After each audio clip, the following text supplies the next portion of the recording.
আসসালামু আলাইকুম রহমতুল্লাহ।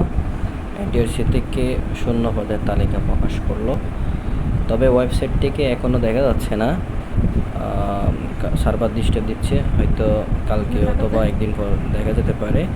এখন আপনারা কীভাবে দেখবেন তা আমি কমেন্টে একটা লিঙ্ক দিব।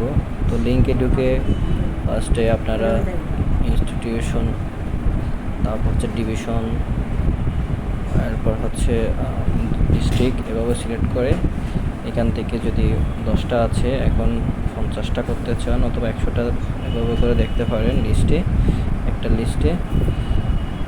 তো এখানে আপনারা অবশ্যই নিজেদের জেলা উপজেলা সব কিছু সুবিধা মতো দেখবেন, নিজেদের পোস্ট কয়টা খালি আছে দেখে শুনে আপনারা আবেদন করবেন।